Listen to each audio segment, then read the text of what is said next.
Most people don't realize how much their personal information is being bought and sold every day. Data brokers are making billions, pulling details about you from public records and the internet, and then packaging and selling it, usually without your consent. That's how your information lands in the hands of scammers, spammers, even stalkers. It's why you get endless robocalls and why ads seem to follow you everywhere. That's where Aura comes in. Aura actively removes your data from broker sites and keeps it off. They also instantly alert you if your information shows up in a breach or on the dark web. But Aura goes beyond data protection. With one app, you get a VPN, antivirus, password manager, spam call protection, dark web monitoring, and even up to $5 million in identity theft insurance. All backed by 24/7 US-based fraud support. Other companies might sell just credit monitoring or just a VPN.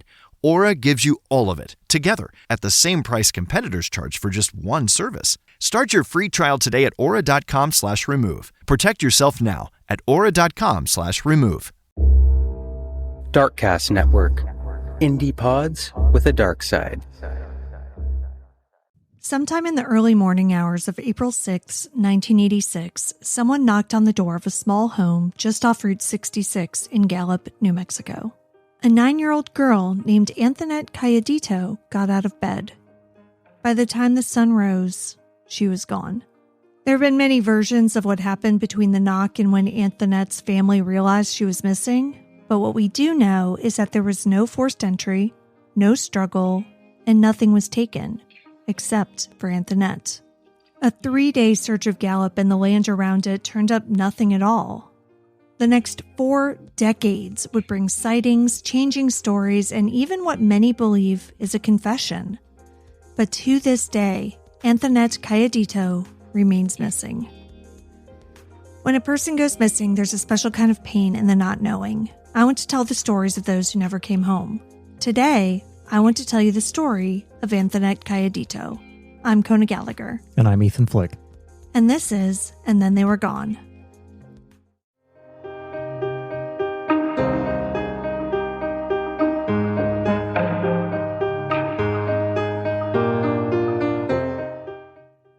Welcome back, everyone. Welcome back. Thank you for joining us once again. I'm Kona. And I'm Ethan. And we're the husband and wife team behind this podcast. Each week, I tell you the story of an unsolved missing persons case. Ethan doesn't know anything about the case going into the episode and is here to provide his reactions and questions in real time, hopefully asking some of the same ones you have at home. Now, this one is absolutely devastating for a lot of reasons, but what kills me is the fact that the 40th anniversary was just a few months before we're recording this, and there was nothing but crickets online. Wow, really? Yeah, I couldn't find anything from the Gallup Police Department or the FBI. And while there isn't much in the way of physical evidence in this case, which I mean is true of most of the cases we cover, there is a lot in the way of people who probably have information. It really seems as though headway could be made on this case if whatever cold case detective is assigned to it right now actually gets aggressive. Because, listen, in any story that's 40 years old, a lot of the key players are no longer with us. Right. But some of them are. Okay. And I think there are a lot of people who know something. Before we get into it, we've had a few folks join us over on Patreon, so we'd like to take a moment and give them a shout out. Thank you to Mark and Shelley W. We really appreciate your support. Thank you both so much. As a reminder, if you'd like to get our episodes ad-free and sometimes early, you can join us over on Patreon at any level, starting at just $2 a month. You'll also get a free copy of the ebook that I wrote. Now, let's get into the story of Anthonette Cayedito. Anthonette Christine Cayedito was born on Christmas Day, December 25th, 1976, to Teresa Penny Cayedito and Larry Estrada. Penny was Dine of the Navajo Nation. Her parents separated when Anthonette was just a baby, and Anthonette lived with Penny. Larry remarried, and Penny either remarried or was in a relationship with a man named Anthony Montoya. Penny and Anthony had 2 daughters, Sanita, who goes by Sadie, and Wendy. All 3 girls were about 2 years apart. After Penny and Anthony split, the sisters all lived with Penny in Gallup, New Mexico. In April 1986, Anthonette was 9, Sadie was 7, and Wendy was 5. Anthonette was a fourth grader at Lincoln Elementary School, and according to her father, Larry, quote, she was 9 going on 15, end quote. Anthonette helped her mother take care of her younger sisters, and her family described her as having a caregiver's heart. Anthonette would cook for her sisters and even iron their clothes. Sounds similar to our 8-year-old, except he's cooking for his older brothers. Yeah, but he's definitely not ironing clothes. Well, we'd have to own an iron for that to actually work. Yes, that is true. Anthonette was incredibly responsible, but she was still just a 9-year-old girl. Her family called her Squirrel, and her favorite color was purple. She liked Michael Jackson and, somewhat randomly, country music singer Ronnie Millsap. I don't even know who that is. I've heard of him, but I don't know either. That's why I was like, okay. Maybe He's Michael Jackson in 1986? Yeah, obviously. Well, maybe he was big in New Mexico at the time. Yeah, maybe. Penny tried her best, but she was raising 3 little girls largely on her own, and according to her daughters, the household was chaotic. People came and went at all hours. There was drinking and more. Wendy told the Gallup Sun in 2016 that her mother was always going out, and they had a lot of people coming over to the house. A neighbor later told police the same thing. It wasn't unusual for Penny to have visitors at all hours of the night. But Saturday, April 5th, 1986 wasn't a night where Penny was partying at the house and having people over. That night, she went out and the girls stayed home with the babysitter. Penny came back around midnight and sent the babysitter home, but she didn't send the kids straight to bed, at least not all of them.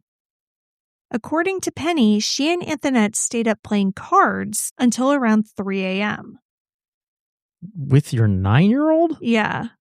Okay.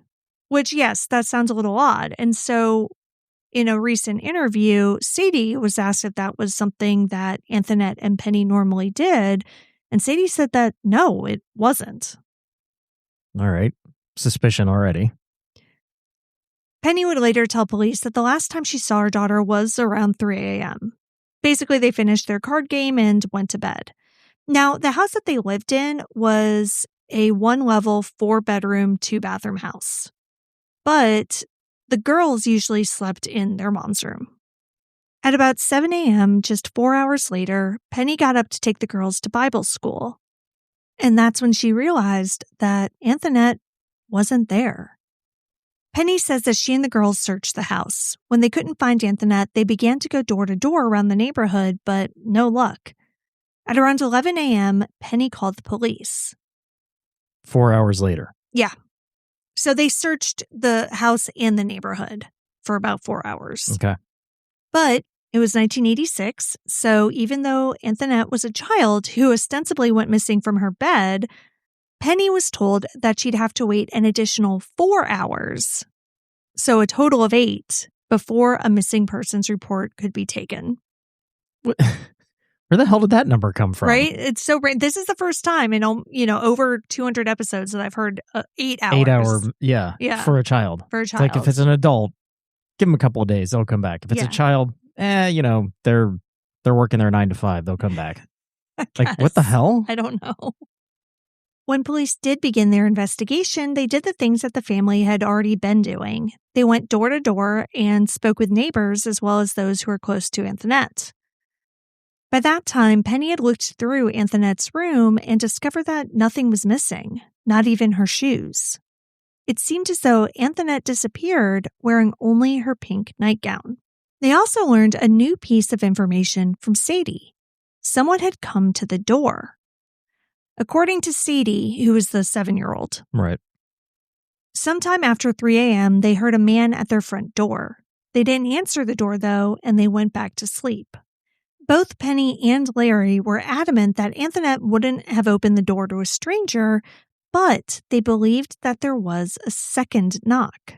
In an April 11th article in the Albuquerque Journal, Larry told the reporter that Sadie had told him that sometime after that first knock, there was another. She told her father that Anthonette got up to see who was at the door, but she stayed in bed and went back to sleep. Okay. Now, the reason her parents believed that Anthonette had opened the door was because the doors and windows had all been locked before the family went to bed, and there was no sign of forced entry or any struggle. In addition to the locked front door, there was a screen door that was also latched. So Anthonette would have had to open 2 separate doors in order to let someone in. So that immediately told everybody that Anthonette opened the door to somebody she knew. But neither of the parents heard these knocks. Well, so Larry didn't live there. Okay. So he wasn't there. But Penny didn't hear it. Apparently not. Okay. One of Penny's elderly neighbors said that she saw a brown pickup truck outside of Penny's home around 6:30 or 7 a.m. on the morning of Anthonette's disappearance. What's more, she says she saw a man get out of the truck and approach Penny's house. But she wasn't able to give a description of the man to police or get the license plate number. Or the type of truck, make, model. No, just nothing that a was brown published. Pickup. Yeah, just a brown pickup. Both Larry and Penny said that they didn't know anyone who drove a brown truck. Anthonette went missing on a Sunday morning, but police didn't call in the state search and rescue team until Monday. Because they're off on Sundays? I guess. Okay.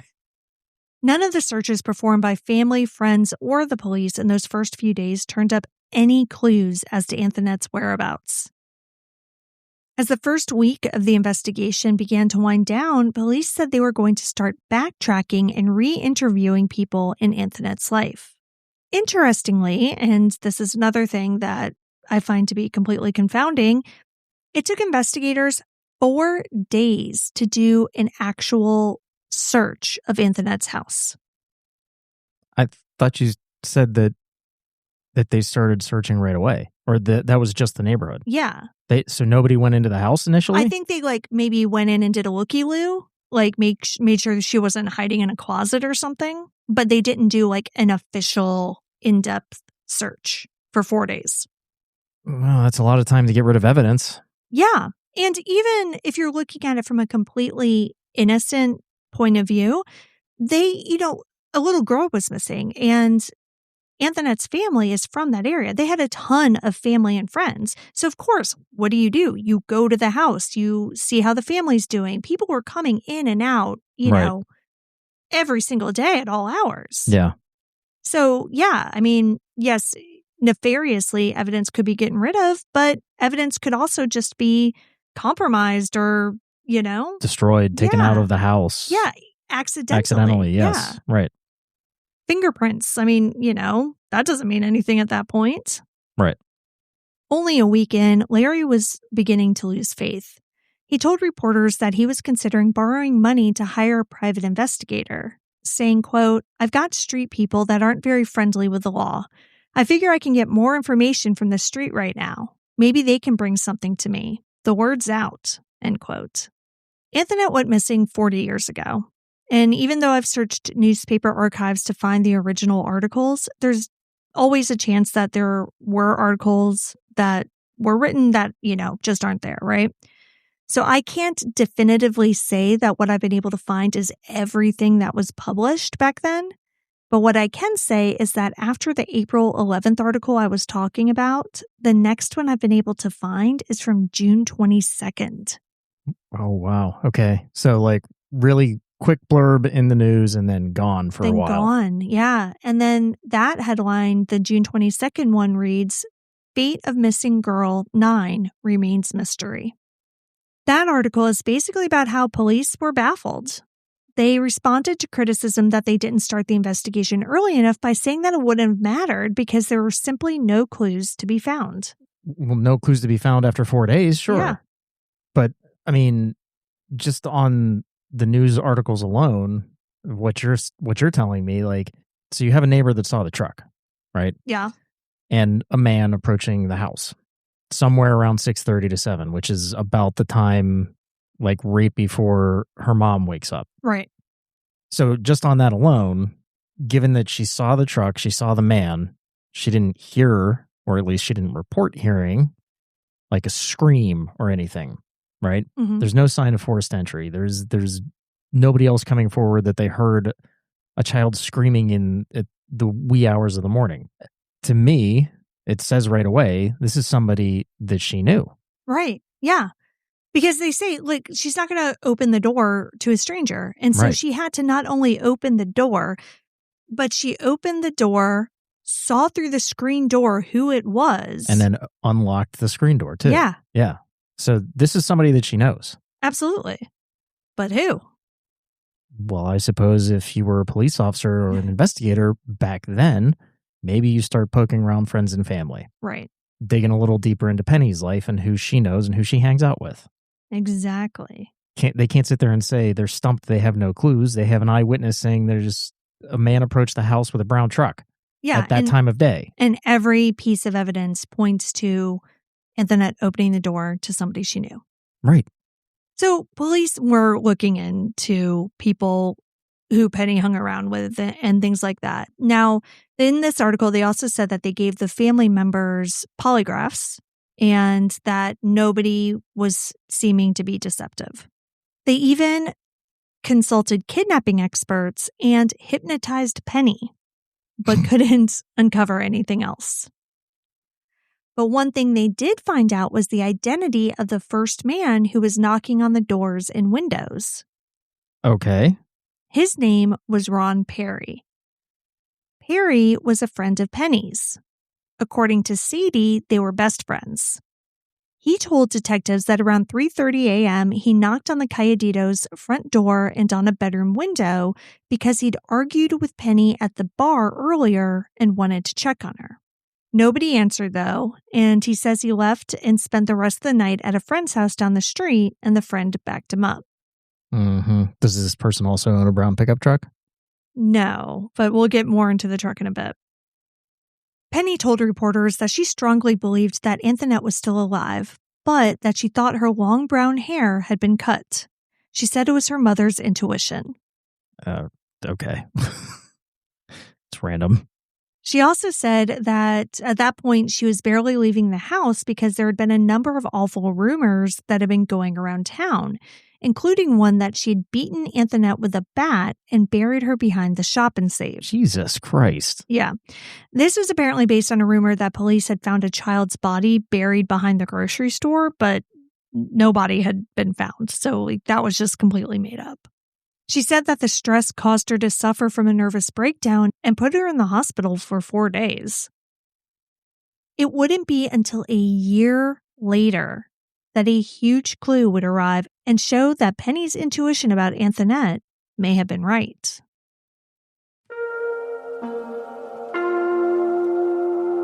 Starting a business is hard, but Shopify makes it simpler. All the tools you need to launch are already included and ready from day one. I know I have a lot of ideas in my head, and it's so hard to execute them, but Shopify's templates and AI tools will get you a stunning site up and running with no coding needed. What I love about them is how much they really try to streamline and improve the customer experience. Shopify checkout means that more customers actually buy, and returning ones can do it in a single click. And Shopify's there to support you as you're building your site. If you've got questions, their built-in AI assistant Sidekick is ready to help you build, troubleshoot, and just keep moving. Shopify powers millions of businesses worldwide, from household names like Mattel and Gymshark to small businesses just getting started. Shopify makes it easier than ever to have a beautiful, functional site for your business. All you need is the idea. Shopify handles the rest. Start your free trial at shopify.com/ATTWG. That's shopify.com/ATTWG to start your free trial. Shopify.com/ATTWG. This message is sponsored by Greenlight. Every true crime story has money somewhere in the mix. The motive, the pressure, the moment everything goes wrong. Teaching your kids about money isn't just smart parenting, it's protection. Because today, money doesn't live in a vacuum. It's tied to where your kids go, how they move through the world, and what happens when something goes wrong. Greenlight is a debit card and app for families, but it's more than just a money tool. It's a safety net for teaching kids about money while also helping protect them before bad habits, bad actors, or real-world risks take hold. We've been using Greenlight for our older kids for years. We are such big fans of this product. It makes giving them allowances easy, and we know where their money is going. Start your risk-free Greenlight trial today at greenlight.com/ATTWG. Don't wait to teach your kids real-world money skills. That's greenlight.com/ATTWG to get started. greenlight.com/ATTWG. Your body is already sending you signals, and for me, the signals are loud. The afternoon crashes, the plateau at the gym, the sleep issues that won't resolve. Gevity helps you look under the hood and actually address them. Gevity is the first all-in-one precision health membership that goes beyond the traditional healthcare system, which is designed to react, not to prevent. You go in once a year, get a basic panel, and here, everything looks fine. But fine is a low bar. It means nothing is critically wrong right now, not that something isn't coming around the corner. Heart disease, metabolic dysfunction, hormonal decline, these don't show up overnight. They develop quietly, sometimes for years, while the system tells you that you're healthy. With your Gevity membership, you get a dedicated 3-person care team, including a longevity specialist and clinician to guide your health journey. You get full body testing beyond blood work, including gut microbiome analysis, advanced genetic testing, cancer screening, and more. Right now, we're offering our listeners 20% off your purchase if you go to our link, gogevity.com/gone, and use code ATTWG. That's gogevity.com, GOGEVITI.com/gone to get 20% off your purchase with promo code ATTWG.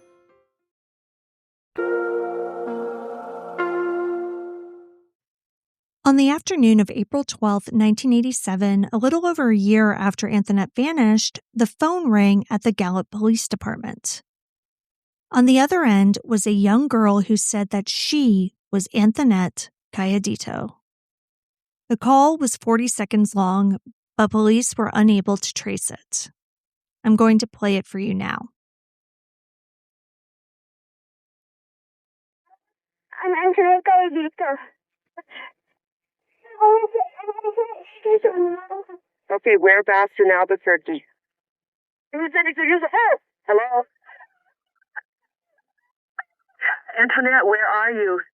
Anthonette? Now, we know that police often receive prank calls in these cases, but that one felt very real. No, that was terrifying. Isn't it? Yeah. I mean, it sounded like somebody had come up and grabbed her off of the phone. Yeah, it did. And then you just hear screaming, and then it cuts out. Like, that's horrible. Yeah. Even Penny was convinced that it was her daughter, saying, quote, "It was her voice. I would know my baby's voice anywhere," end quote.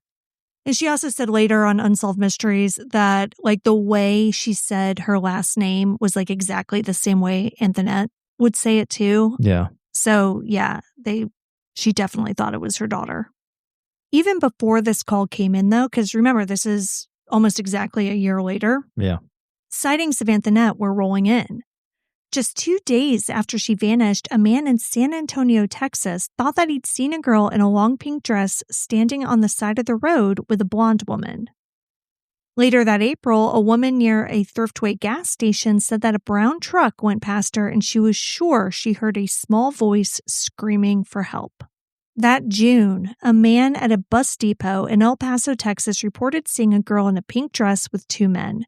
He also said that she had a mark on her cheek, and Anthonette did have a mole on her right cheek. In November 1989, a man in Missouri told police he'd seen her at a truck stop off of I-70. He said that she was alone in torn jeans and a dirty white t-shirt. He said that she seemed frightened of people. He said that she looked like she had been punished for something. None of these sightings were confirmed, of course, but they all followed basically the same pattern. A girl on the road, a girl with strangers, a girl who's trying to get someone's attention.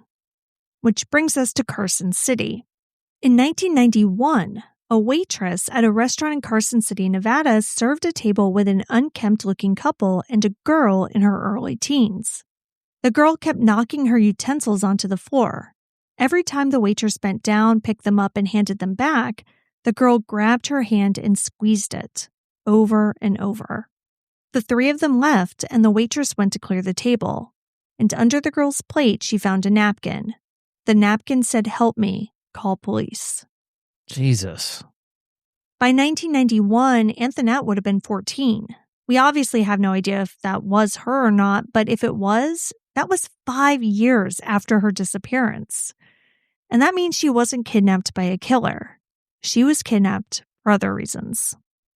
So Penny had said from the beginning that she thought Anthonette was alive, and there were multiple alleged sightings of her for years. Police would run down tips as they came in, but nothing really led anywhere. As the years went on, they would periodically take a fresh look at the case, and that 911 call prompted one of those looks. In an interview right around that time, Gallup Police Detective Aesop Hinshaw told the Albuquerque Journal that his, quote, gut feeling is that some family members may not be telling us all they know, end quote. He said that throughout the investigation, they would find out information that the family would then confirm, but that it was information the family could have provided them in the first place. One such piece of information was about a grown man who had taken a special interest in Anthonette, a man named Emiliano Gardella. Emiliano, who was nicknamed Emo, was another friend of Penny's. He had also given flowers to Anthonette 3 times in the days leading up to her disappearance. Gross. Now, this is something that Penny was fully aware of, that he gave Anthonette flowers, but only told police about after another family member mentioned it during one of the searches. Why? Why didn't she tell the police? That's a good question. Did she think this guy was innocent in giving her 9-year-old daughter flowers? Maybe. I don't know. Look, I get it. Like at the time, previous to Anthonette going missing, it's like, oh, you know, you're being sweet to my daughter or whatever. No. I mean, I don't know. No. Like maybe. Maybe, yes, right? He also apparently gave her a necklace. Yeah, that's a little much. CD said that years later that he had also given Anthonette like a silver necklace, and it was a bear, and the tummy of the bear was like a turquoise, turquoise. Okay. Yeah. Anthonette wasn't wearing that, and Penny later put up a shrine to Anthonette and put that necklace like on the shrine. Well, again, maybe in the moment, for the sake of argument, yeah, take Penny's side thinking like, this guy's just trying to ingratiate himself to me through my daughter, you know? right. And like, she doesn't really think that much about it. But then when she goes missing, why not mention that to the police? Like, then the red flags in hindsight really should have gone up. Right. Because, and I don't know what family member is the one who ended up mentioning it, but they thought it was important. Yeah, you exactly. know? The next piece of bombshell information came about 5 years after Anthonette's disappearance, right after that possible Carson City sighting. So that was like another thing that triggered detectives to kind of go back and start talking to people again. So they decided to re-interview Wendy, Anthonette's youngest sister, who was only 5 at the time. During this interview, which took place at Wendy's school, she told a different story than the one that had been told 5 years prior. In this version, she talks about the second knock, and she says that when the second knock happened, Anthonette went up to answer the door, and Wendy followed her. Okay. She says that Anthonette asked who it was, and the person at the door said it was Uncle Joe. It was at that point that the little girl who had been taught never to open the door to anyone unless you knew them, opened the door. According to Wendy, 2 men were there. They grabbed Anthonette, and one of them put his hand over her mouth as they picked her up and carried her to a brown van. Okay. Detectives asked Wendy if she could describe the men, but she said that she didn't see their faces. They also asked why she had never said anything before, and she told them that her mom was just crying all the time and she was afraid she would get in trouble. I mean, she was 5. Sure. You know? Yeah. Detective Corporal Marty Esquivel told this story on Unsolved Mysteries. He said that his belief is that Wendy was afraid that people would think she was making the story up, but that he believes she was telling the truth when they re-interviewed her. And how old was she when they re-interviewed her? Like 10. Okay. So the discrepancy of a van versus a truck, I mean, you know, it could have easily been a brown pickup truck with a cap. Oh, yeah. that Yeah, for a sure. 5-year-old would see it and think it was a van. Oh, absolutely. Yeah. Now, the girls did have an Uncle Joe. He was married to Penny's sister. So it makes sense that Anthonette would open the door to somebody who's outside saying it's Uncle Joe. Mm-hmm. So, of course, after Wendy tells him this, police went straight to him. But Uncle Joe provided both an alibi and a corroborating witness to that alibi, so police ultimately did clear him. Now, they didn't get into, I think it has to have been a pretty good alibi. I hope it's not just his wife. No, I think there's more to it than that. And as we get into it, like, because that was my thing. When I was watching Unsolved Mysteries, I was like, Yeah, come on. like, okay, so It's Uncle Joe. Yeah, right. Like, so my initial thing is, okay, well, is Wendy's sister blonde? What? Is Wendy's sister blonde? There were sightings of of her with a blonde woman. Yeah. Right. I mean, they were both natives, so I would assume not, but you never know. Yeah, you never know. Yeah, so I do think that's interesting. But what police came to believe is that whoever knocked on the door and said he was Uncle Joe wasn't Uncle Joe, but he knew the family well enough to know that there was an Uncle Joe. Right. So how close was Emo to this family? Yeah, and that's a good question. And the answer is really not very close. And we'll talk more about Emo because, yes, he definitely does come back in this story. But no, like Emo was kind of a new person in their lives. He hadn't been around very long at all. But, again, that doesn't mean he couldn't have met Uncle Joe. That doesn't mean he couldn't have heard of Uncle Joe. Like, right. He was bringing Anthonette flowers. I mean, clearly There's was some familiarity. Exactly. Right. So, okay. Getting back to what police thought, right? That the person who came to the door knew about Uncle Joe and that was their plan. They set a trap to get Anthonette to answer the door. So, that makes sense. They set a trap and it worked. But how did they know that she would be the one to open the door?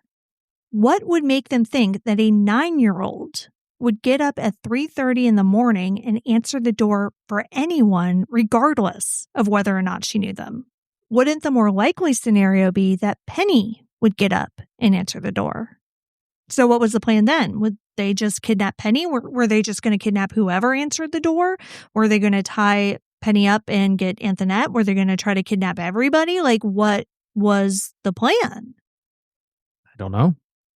The answer to those questions may have come in the form of a confession to the FBI in 1994.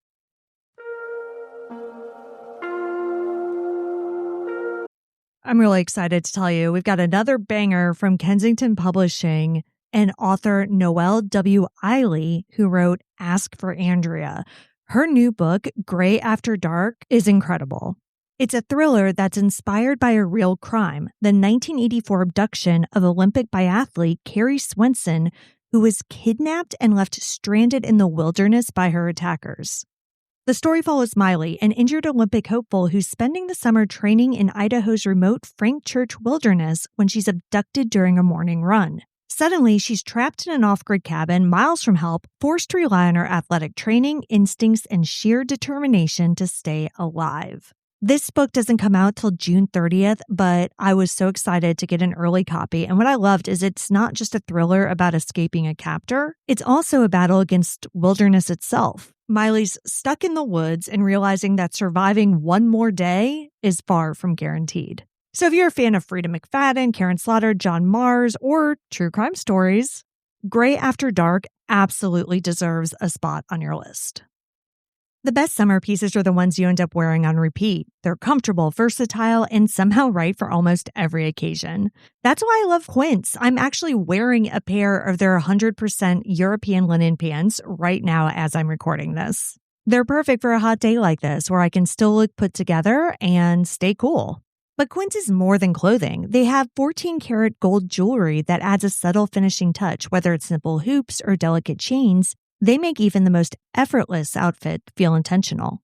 Quince also offers elevated essentials for your home, from bedding and bath to kitchen essentials and furniture. And everything at Quince is priced 50 to 80% less than similar brands. They work directly with ethical factories and cut out the middlemen, so you're paying for exceptional quality, not brand markup. So if you want to make your summer wardrobe feel easier, go to quince.com/ATTWG for free shipping on your order and 365-day returns. Now available in Canada too. That's QUINCE.com/ATTWG for free shipping and 365-day returns. Quince.com/ATTWG. Most people don't realize how much their personal information is being bought and sold every day. Data brokers are making billions, pulling details about you from public records and the internet, and then packaging and selling it, usually without your consent. That's how your information lands in the hands of scammers, spammers, even stalkers. It's why you get endless robocalls and why ads seem to follow you everywhere. That's where Aura comes in. Aura actively removes your data from broker sites and keeps it off. They also instantly alert you if your information shows up in a breach or on the dark web. But Aura goes beyond data protection. With one app, you get a VPN, antivirus, password manager, spam call protection, dark web monitoring, and even up to $5 million in identity theft insurance. All backed by 24/7 US-based fraud support. Other companies might sell just credit monitoring or just a VPN. Aura gives you all of it, together, at the same price competitors charge for just one service. Start your free trial today at aura.com/remove. Protect yourself now at aura.com/remove. On March 1st, 1994, Sadie and her mother, Penny, went to the FBI office. Sadie waited outside while Penny went in. Crystal Gutierrez is a former reporter who has a show on YouTube called Beyond the Case. She has been extensively investigating Anthonette's case for the past several years, and she was somehow able to get her hands on a copy of that 1994 interview. Oh, somebody from the FBI is think in they fucked trouble. up, because I can't understand a world in which you could have gotten that from a FOIA request. No, they would never release something Right? like that. No. Like, I have no idea how she got her hands on that. But very happy that she did, because that interview is shocking. Sadie had never seen it, of course, and so Crystal gave her a copy to read of the transcript. Yeah.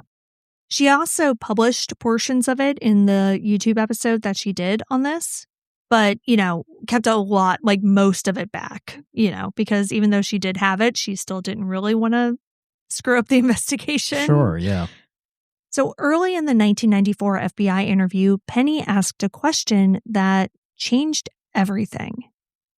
Quote, "What if me and Emo did this? Would we both go to prison?" End quote. Emo, the man who had brought flowers to a 9-year-old girl. A man who was friends with her really good friend, Ron Perry, the man who admitted being the first person who knocked on the door that night. So that is how Emo even came into this. He was friends with Ron. In fact, Ron said that at the time he had his own junkyard, and he had hired Emo to basically just help him out, like load stuff up onto his truck and things like that. They became friends. They would party, and Ron and Penny were really close, so that's why Emo started coming around too. Ron also said later that Emo would drive him around a lot because Ron was a big drinker, and I guess maybe Emo wasn't. So Emo would just kind of chauffeur him around. And he also admitted to having an argument with Penny earlier that night. Yep. Here's a section directly from the FBI report. Quote, "Cayedito advised that Emo, Gardella, and Ron Perry had come over." Then there's a redacted part. It continues, quote, "She remarked to Emo that her oldest daughter was getting to be a problem and she wanted a better life for her." End quote. Wait, Penny is actually saying this in the interview? Yes. Holy shit. It goes on to say, quote, "Cayedito advised that Emo Gardella then told her that he would be the person that would take Anthonette. Cayedito stated she wanted to know where, redacted, told her it was better that she did not know." End quote. Penny then said that Emo came over the night before the abduction and gave Anthonette 2 roses. She then told them a new story about what happened in the early morning hours of April 6, 1986. Penny said that she heard the second knock. Quote, "I told her to go ahead and answer it. I laid there for a period of time, maybe 30 minutes, and Anthonette never came back. I got up to see where she was, but I couldn't find her." End quote. She put the knock somewhere between 3:30 and 4:30 a.m. She said it was just getting late when she got up. Sunrise in Albuquerque was at 5:55 a.m. that day, though, so either the knock happened later or she laid in bed for more than 30 minutes. Penny said that after the dawn broke, she began to have second thoughts about what she had done. She finished the interview with the FBI and said that she still had no idea what happened to Anthonette after that night and that she hopes she's alive. Then she left the office, met Sadie outside, and drove away. Why did they let her go? She just admitted to conspiracy to commit a crime. I have no idea. What the actual fuck? Like, she admitted to playing a part in her child's kidnapping. And they just said, all right, thanks for the info. Yeah. Bye. And enjoy your time with your other kids. Hope you don't do that again. What the flying fuck? I don't know. I mean, I don't understand any of it. So not only was she allowed to leave, and Sadie later said that, Penny just said that they were asking for more information, just it was a general normal interview. Yeah, not only was nobody arrested, but neither Penny, Emo, nor Ron have ever been publicly named as suspects or even persons of interest in Anthonette's disappearance. The FBI allegedly didn't even share this confession with the Gallup Police Department. Oh my God, this is making my head hurt. Crystal Gutierrez interviewed one of the detectives who worked on Anthonette's case in the 2000s, and he said he had no idea that confession existed. Jesus Christ. He read it and he was like, if I had been given this information, I would have started making arrests. Yeah. He didn't know. What the fuck was the FBI doing? I have no idea. I just don't understand. When Sadie learned all of this from Crystal Gutierrez a couple of years ago, she said that Ron was the reason Emo was around, like I said. She also said that after Anthonette's disappearance, Ron stopped coming around the house. She says she doesn't think she ever saw him again. Even as a kid, she had thought that was weird because he and her mom had been so close. In 2025, Crystal Gutierrez tracked Ron down. He was an inmate at a New Mexico state prison, and he agreed to an interview. In it, he said that he never had a conversation with Penny about abducting her daughter. He also said that he had been with Emo when he bought those flowers, but that Emo had told them they were for Penny, not Anthonette. Sadie recorded a video with questions that she had for Ron. One of them is, why did he stop coming around? He never answered that directly, but he did say why he stopped hanging out with Emo, and it was because Emo moved out of the area several months after Anthonette's disappearance, and they just kind of lost touch. Yeah, probably with Anthonette. He also said that he had no idea whether or not Emo was involved in this case and that he had only brought him around Penny's house once or twice. Ron also said that he had no knowledge of any drug use on Penny's part, saying that they only drank together.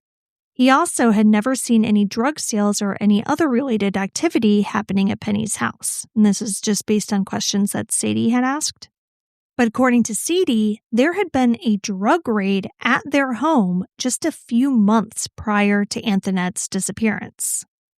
She also said that a retired Gallup police detective once told her that he believed that drug raid is related to her sister's disappearance.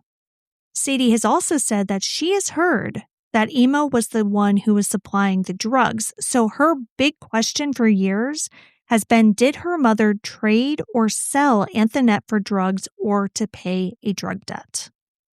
Probably. I mean, that would be the only motivation I could think of. Right? Because, I mean, whatever bullshit she said, she was becoming a problem and wanted her to have a better life. What the fuck does that mean? Right. You sell her off to, some fucking sleazebag? That's not going to give her a better life. Yeah. No, it was 100% because she either owed money or wanted more drugs. Yeah, and I couldn't fit this into the episode, but in one of the episodes that Crystal Gutierrez did about this, she spoke with another mother who knew Emo around that time and said that he had been creepy with her child as well. And she had like a little girl, I'm not sure how old, but the second time that Emo met her daughter, he bought her a mink coat. And the mom was like, yeah, I told him to get the fuck away from my kid and like never come around us again. So Emo allegedly, had a history of basically trying to groom little girls. Now, what I will say is I did find him online and I didn't see any criminal charges related to anything like that. What was Ron in jail for during the interview? I'm not sure, but nothing related to this. Now, after her interview with Ron, which took place in September 2025, so pretty recently, Crystal Gutierrez showed the entire thing to Sadie. So apparently they spoke for like 45 minutes.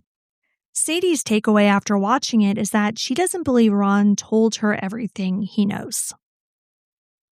During the interview, he said that he wasn't just good friends with Penny as Sadie had thought for her entire life. They were actually romantically involved. But Sadie didn't believe for a second that Ron found out that Anthonette was missing from the FBI, as he says in the interview. Their family was out searching for Anthonette on day one. She says that everyone in their town knew that she was missing, and Ron was always around. He had to have known. Now, she doesn't know if he was there for like all of the conversations about the plan or if he physically had anything to do with her sister's kidnapping, but she doesn't think that he's come completely clean either. For sure. And there is a really interesting part of the interview where Crystal asks him, like, do you think that Emo had anything to do with Anthonette's disappearance? And he said something to the effect of, not to my knowledge. Okay. But then she asked him, do you know of anyone else who had anything to do with Anthonette's disappearance? And he said, no, I don't. And then she said, did you have anything to do with it? And he said, no, I didn't. So he said very clear no's, but when it came to Emo, he said, not to my knowledge. Mm-hmm. After interviewing Ron, Gutierrez tracked down a woman named Vonica. Vonica was Ron's common-law wife back in 1986. Was she blonde? No, she's a black woman. Okay. At the time of her disappearance, she was also pregnant. Her child was born 3 days after Anthonette went missing. She talked about what she remembered from that time. According to Vonica, police came to her house the day after Anthonette's disappearance and asked her where Ron had been the night before. She said that he had left with a guy named Emo. According to her recollections, Emo brought Ron home around 4 a.m. on the morning of Anthonette's disappearance, which is interesting because according to the news article from a week after Anthonette's disappearance, Ron told police that he had stayed with a friend. So I don't know if that meant Vonica because it sounded like they lived together. Right. And that was his house. I don't know. She said that Ron was drunk, like shit-faced drunk, basically. And she was sleeping, but he couldn't like get his key to work in the door. So that woke her up because he was like fumbling around trying to get in. So she got up, let him in, and basically Emo came in, dumped Ron on the couch, and Ron immediately passed out. Okay. Emo had driven her blue truck there Mm. because she and Ron shared that car. And like I said earlier, Ron said that Emo kind of chauffeured him around a lot. Yeah. So Emo had driven Ron home in his truck, in their truck, and left the truck there. She says she has no idea where Emo went after that or how he got there, if he had somebody pick him up, if like what it was. Mm-hmm. But she said that at the time, their house was only a few streets over from Penny's. Vonica said that the police continued to come back, and at one point, they took Ron down to the station for questioning, which, we kind of knew. Yeah. She says that she remembers him being gone for hours. After that, the police came back and asked her if they could search the truck. And they shared it, but it sounds like it was in her name. So she consented to the search because she's like, I didn't have anything to hide. Sure. Now, like I said, it was a blue truck, not a brown truck, but she said that police told her that somebody had seen that truck at Penny's house.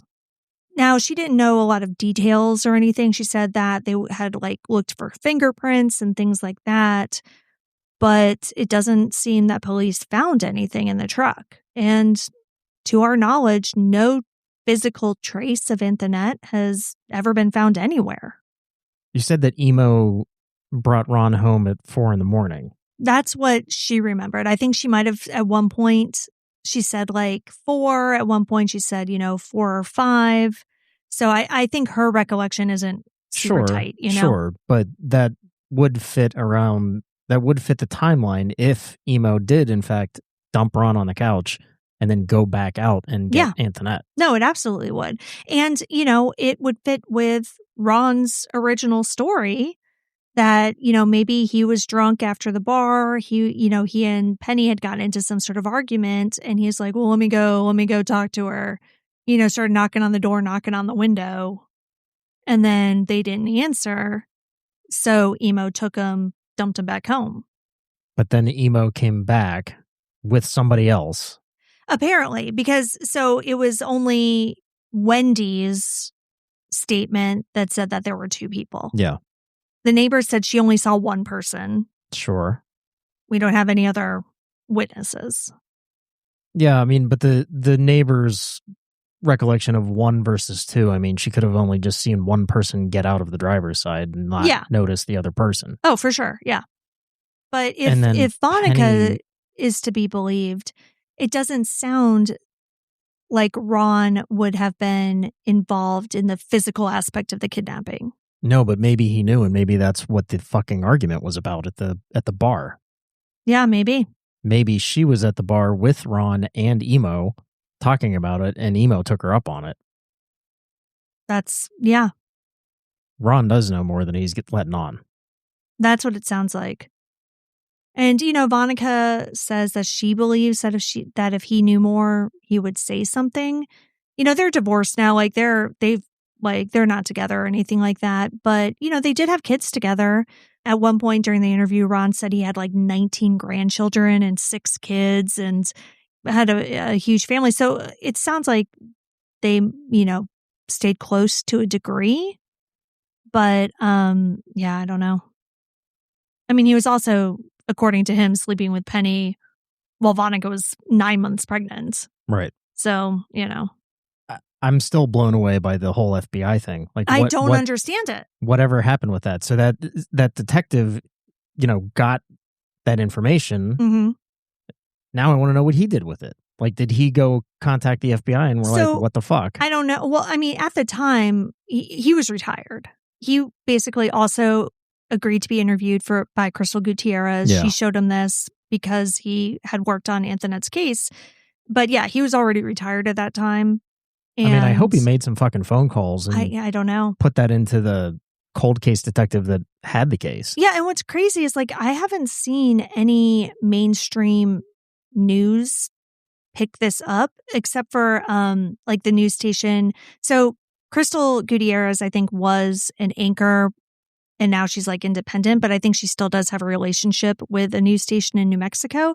So they've talked about this and they aired portions of her Beyond the Case series. I was able to see that on their website. But other than that, I haven't seen mainstream media pick this up at all. That's nuts.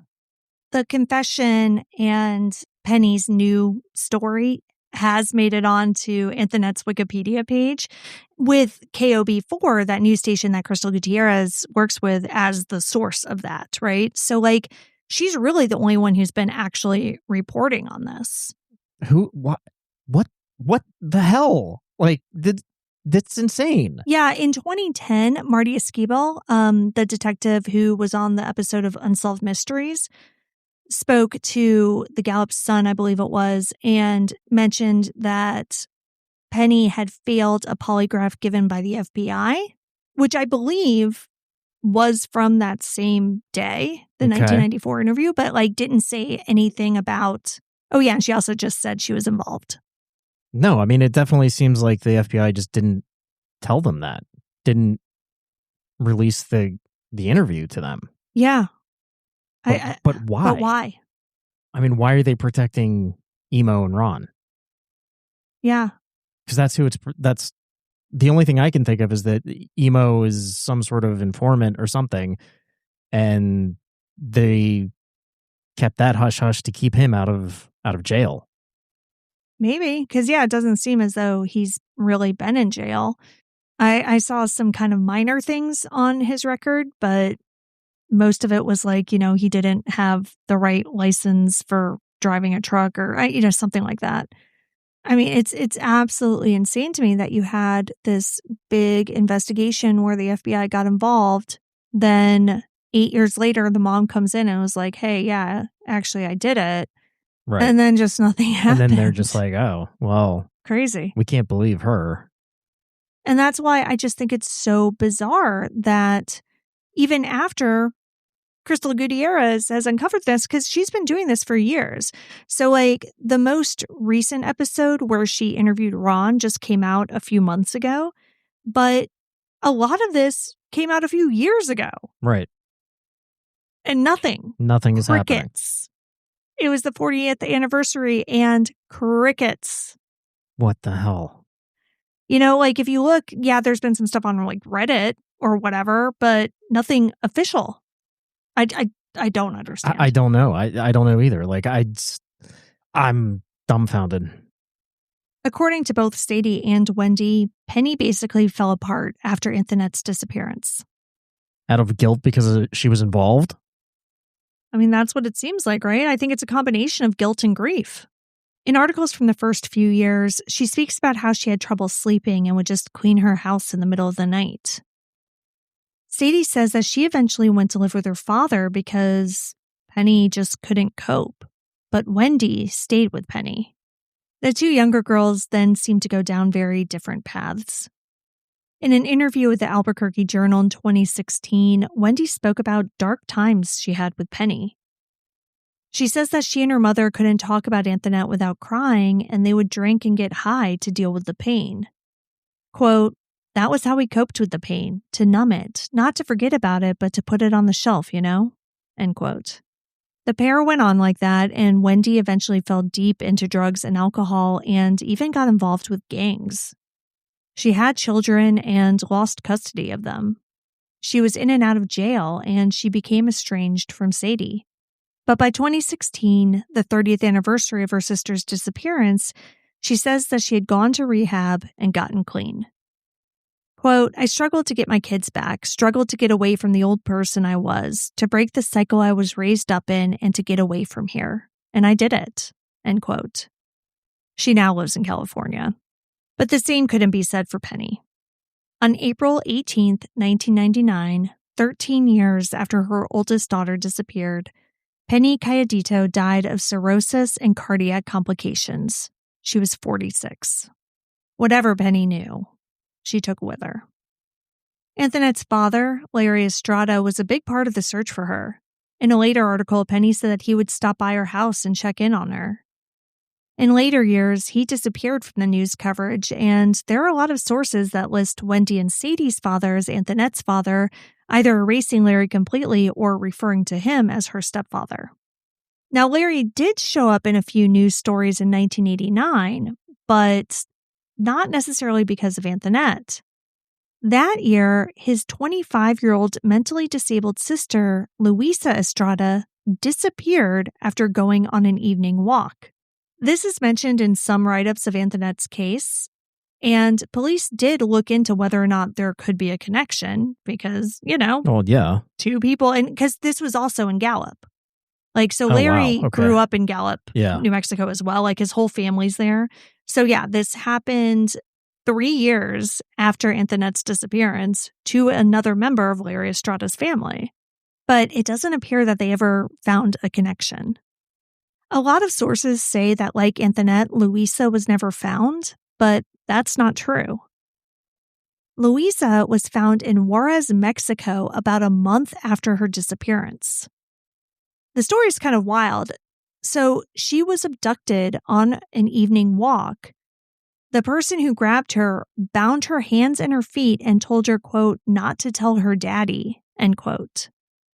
She was then driven over the border to Mexico. She was found after her father, Modesto Estrada, went to Mexico himself and told authorities there to look for her.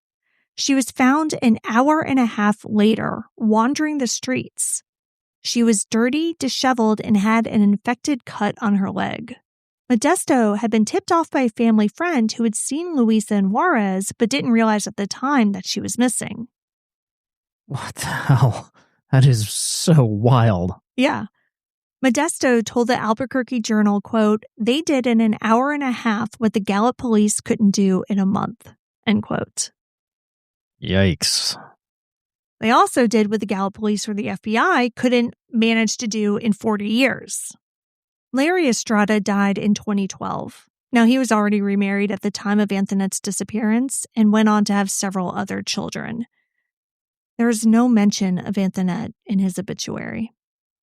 Today, as far as I can tell, Emo is currently living in Phoenix, Arizona. He's 73 years old. As of September 2025, Ron Perry was in prison on unrelated charges. As of this recording in July 2026, no one has been arrested or even named a suspect in Anthonette Cayedito's disappearance. The case is allegedly still open. It's worked jointly by the FBI, the Gallup Police Department, and the Navajo Nation Division of Public Safety. On the 34th and 35th anniversaries, the Bureau issued renewed public appeals, and they released the poster and an audio recording in Navajo as well as in English. Dateline reported in 2017 that Anthonette's file lives in a box at the Gallup Police Department and that tips had slowed to almost nothing, but that every new detective who joins gets a fresh look at it. And as I said earlier, I couldn't find anything from any of these agencies that marked the 40th anniversary of Anthonette's disappearance. On the 30th anniversary, Wendy spoke with the Gallup's son and told them, quote, I'm not going to accept that she's dead. I need proof, end quote. And I don't blame her. Yeah, I mean, there's a fucking confession.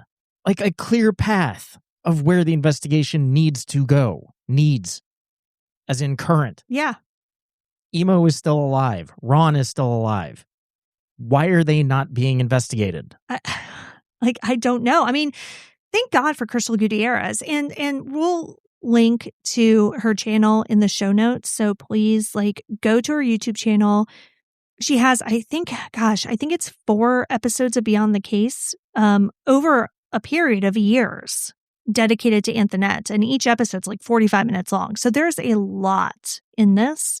I gave you the highlights, but I highly recommend that you go watch that yourself.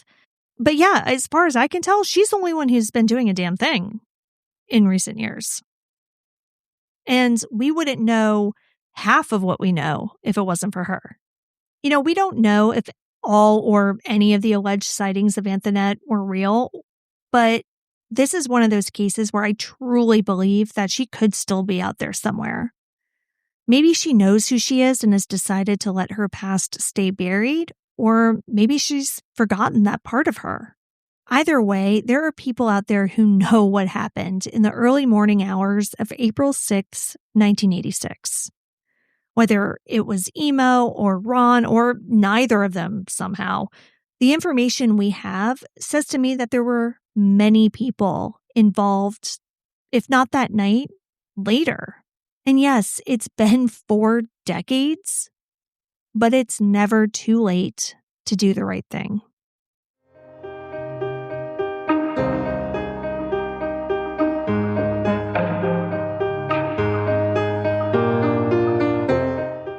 Anthonette Cayedito has been missing from Gallup, New Mexico since April 6, 1986. She is a biracial female of Navajo and Italian descent, with brown hair and brown eyes.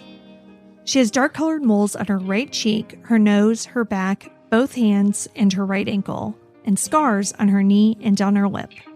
Her ears are pierced, and at the time of her disappearance, she wore eyeglasses. At the time of her disappearance, she was approximately 4 feet 7 inches and 55 pounds. She was last seen wearing a knee-length pink nightgown and possibly a silver chain with a small turquoise cross pendant. Anthonette was 9 years old when she went missing. She would be 49 today. If you have any information about the disappearance of Anthonette Cayedito, please contact the Gallup Police Department at 505-863-9365 or the FBI's Albuquerque division at 505-889-1300. You can also submit a tip online at tips.fbi.gov. You can see all the sources for this episode along with photos and videos at our website, andthentheyweregone.com.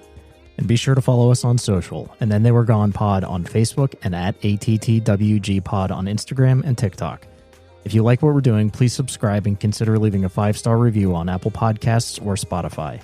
It will help new listeners find us.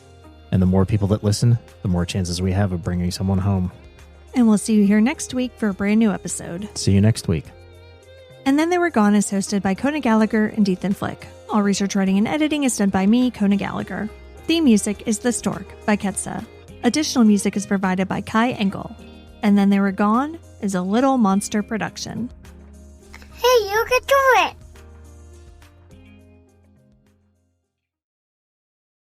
This episode sponsored by Minky Couture.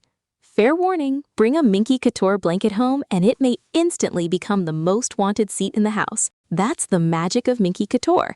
Minky Couture created the original soft Minky blanket, trusted for premium quality and custom styles. One touch and movie nights, naps, and cold mornings suddenly revolve around who got to it first. Shop now at minkycouture.com. That's Minky, M-I-N-K-Y, Couture, C-O-U-T-U-R-E.com.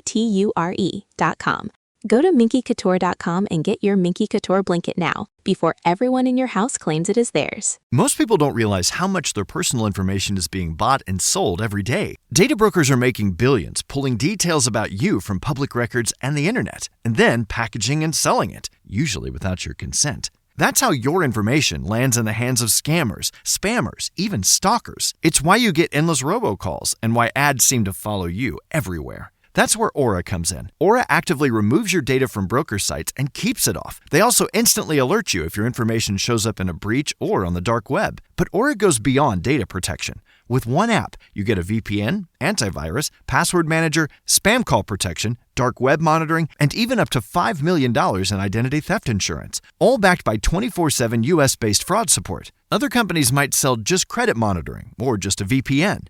Aura gives you all of it, together, at the same price competitors charge for just one service. Start your free trial today at aura.com/remove. Protect yourself now at aura.com/remove.